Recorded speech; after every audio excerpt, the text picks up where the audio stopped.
Hi, it's Jared from Strong Roots Farm. Today I'm going to be talking about other avenues of income you might not know about that you can use on your farm. So there's a lot of different things that you can do, and today we're going to go over each one of those, either different animals, different crops, or some other opportunities that you might not have heard of before. Coming up after this. I'm Jared McGinnis, live in Southern Ohio with my awesome wife Jenny. We have 4 sons, Colt, Gideon, Ruger, and Gatlin. This is a story of how we sold our new home in the suburbs, purchased an old, unserviceable farm, and began to transform it into a local food source for us and our local community. We're on a mission of faith, family, and healthy food. Please subscribe and come with us on this journey. We are Strong Roots Farm. The first thing you can do is look at your farm, get the lay of the land, get the water roll, how the water sheds off your farm, all those kind of things, and decide what you enjoy, what you like.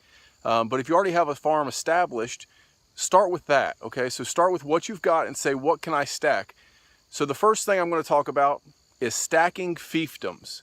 So this is kind of a term that Salatin brought out, but it's basically, what can I do? So right here, I want to show you this cattle paddock. So they were here, right here at my feet 3 days ago. They were there yesterday, and then today I moved them into there. What can I do with this piece of ground right here that doesn't require this grass and will not harm it for later for the cattle? Okay, so I don't want to slow my cattle production down. I'm not getting rid of cows and getting something else, but I want to grow something right here that won't harm this hay for them. So Salatin does a lot of things. I've seen cows and then sheep and then chickens, but I don't necessarily know that the sheep won't harm your grass. So I'm going to go with cows and then layers. I really like layers, even if you don't make a profit on layers, basically for the hygiene of the ground. So they clean up after your cattle. I really like that concept, but I'm finding that I'm able to sell eggs for $3.50 a dozen. They go up if you go to restaurants. If you're going to get into the supermarket a bend, you can get a little more. Especially after you start selling eggs to people, they get hooked. They realize how much deeper the yolk is in color, how much richer it is, how much healthier it is for them. But the biggest thing for me is what the chickens are doing for my ground. So not only are they dropping nitrogen like you'd think an animal would do, but they're scouring through these cow patties and they're cleaning up the ground, spreading it out so I don't get nitrogen burn from cow patties. And they also eat the bugs out of it, so I have less fly pressure. So after this, you can do layers, you can do turkeys. So I could literally do cows, then layers, then meat birds, then meat turkeys, all on this same piece of ground without harming the ground coming back for the cattle. In fact, I could be improving it by stacking fiefdoms and adding extra things to my farm, extra income sources from animals. So stacking fiefdoms, that's the number one. Number two, I'm going to call tapping into niche markets. Niche markets, okay? So for us, it's the market garden. There's not a lot of organic growers around here or just people who are making naturally grown stuff. We are not certified organic here at Strong Roots Farm, but we don't have to be. Our customers come and see everything that we do. They are the certifiers, okay? So we fall within those guidelines. I've looked up all those guidelines and I try to stick to those. But some of the sprays that organic certification allows, I don't even use those. So we're not using any synthetic fertilizers. But be that as it may, this is the market I've chose as my niche market. So organic or market gardening or whatever you're going to do, choose something like that. Some other things that would fall into this would be niche meat products. So rabbits are out there. I haven't seen a rabbit market here where I'm at, but there's not a lot of regulations on it. So there's a pro for that. You can get into quail and pheasant. There's a lot of things there that you can do as well. So check out those niche markets for typical agricultural products, typical animal, livestock products. Look at those things. For some reason, and I haven't tapped into this, but for some reason here in this area, there's a lot of goats. I haven't seen a great goat market. I've never had anybody come and ask me to raise them multiple goats. I did have one lady ask for one. I sent her to a farmer that I know who raises goats. But other than that, I haven't seen a lot of people just asking for goats. But in our area, there's a lot of people growing them for some reason. So I'm going to stay out of that. Not a lot of people asking me for it, and a lot of people out there I see growing it. So I'm going to stay out of the goat market. But that's one thing maybe in your area you can look into. Another thing to think about on your farm is specialty products. I'm going to label this number 3 as specialty products. So this is things like soaps, oils, Herbs, so herbs can fall into your market garden, but they can also be a specialty thing. Microgreens, they can fall into your garden, but they can also be a specialty product. You can grow microgreens in your basement. You don't even have to own a farm. You could have a condo and grow microgreens. There's lots of other little things like that. One that's big in our area that I'm considering is honey. So there's a lot of people asking me about honey. I don't have honey yet, but I'm tapping into that. I don't have the bee knowledge. It's out there. I could go get it with all the extra time I have, but I could go get the bee honey knowledge and learn about that. We have a great beekeepers association here in Brown County, Ohio. So I could go and get that knowledge. But the time that I've allotted, I just haven't got into bees yet. Okay, so there's a lot of things with it, spinning and cleaning. If you go over and look at Forever Young Farms, my brother-in-law and sister-in-law, they have this fancy flow hive that you turn a valve and it comes out. But I have had a lot of people ask for honey. So what am I doing here about bees on my farm? I am concerned about bees. I want bees on my farm. You need the pollinators. So here's what I did. I've got a guy I work with and he raises bees. He has about 20, 25 hives right now and he's trying to grow that market. So I told him he's looking for other places to put his bees. So I said, you come out here, put 4 or 5 hives, whatever you want to do. You come and maintain them. You come and do whatever you got to do. Once a year, give me a quart of honey. I'm not making anything off of it. He's using my land. I'm giving him access. He can come here anytime he wants. He can do that. But I'm going to get the benefit of those bees on my property. He's going to get the benefit of having someplace else to keep them all because he's got so many at his house. He's going to get the opportunity to start new colonies over here and do those kind of things. I don't have to have the knowledge. I don't have to do the work, but I am concerned about bees. So the honey is one market I know that's definitely out there as a specialty market and tapping into. One I'm really interested in that I mentioned is soap.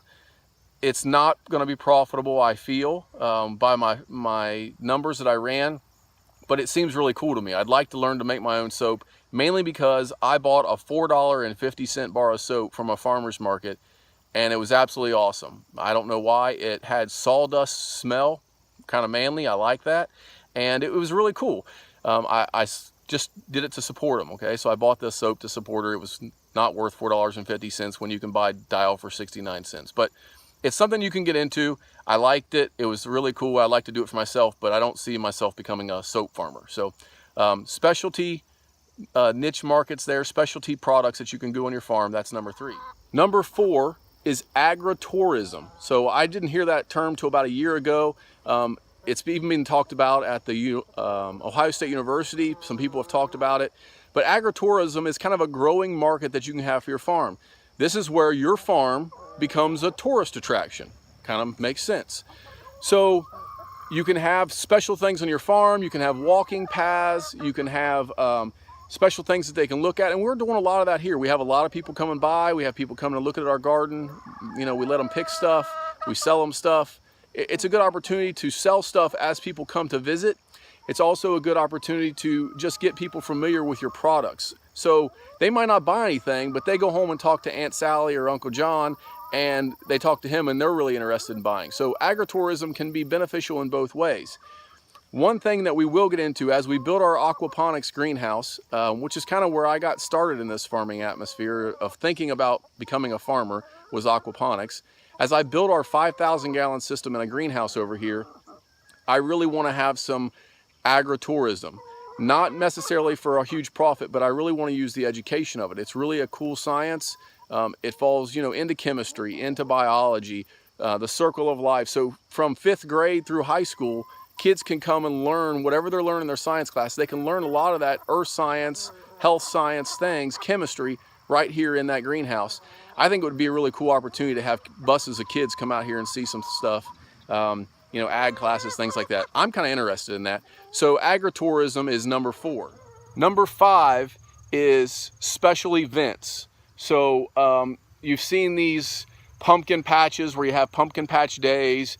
You've seen farm event days where they have all kinds of hay bale throwing contests and whatever kind of event you could get to bring people to your farm, special events. The one I'm going to tell you about that is really cool going on right now is Jeremy Boswell, one of my buddies, is doing the Farmer Mile right now. So he has set up this Tough Mudder course. It should be the Crazy Mudder course. These guys who can do this, they're just fabulous athletes. they're crazy. They just enjoy crawling through mud and climbing over obstacles and things. I did enough of that. I don't want to do that anymore, but people love it. And it's a big growing thing in the US, Tough Mudders and all kinds of things. But he's doing this Farmer Mile. It's an adventure course.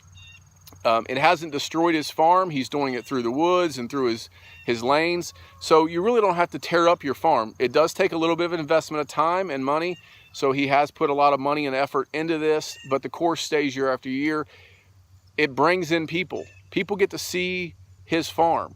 People get to try and purchase his products. People get to join in together and do things and see the atmosphere that he's trying to build, the market that he's trying to build, and the community that he's trying to build. So it's a great thing to get people to come to your farm. Now, he has this veteran side of it too. So he's wanting to support veterans. He has some disabled vets coming out. So he's doing lots of awesome things with this Farmer's Mile. If you haven't seen him, check him out on Facebook. It's Emmett Ridge Farm. His name's Jeremy Boswell, and he's doing the Farmer Mile. It's here on October 1st. So just a couple days away. Check that out. It's a great event. I'm going to be out there for him, supporting him. We've made some of our pickles to donate. I'm not selling those, but we're going to give those to him and be a part of that day just to support him.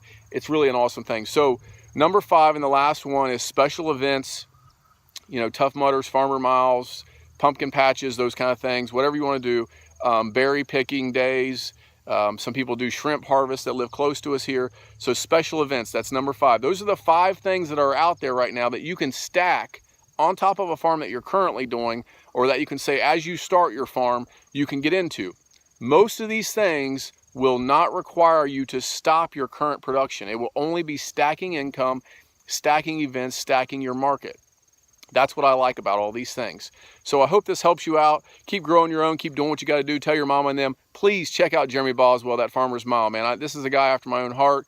I love this guy, and check out his stuff, and make sure you support him as well, and click and like his page. He always supports those things, and he has some awesome videos. He's got some drones going. Make sure you follow him. So tell your mama and them, and just appreciate your time. Thanks for all your support.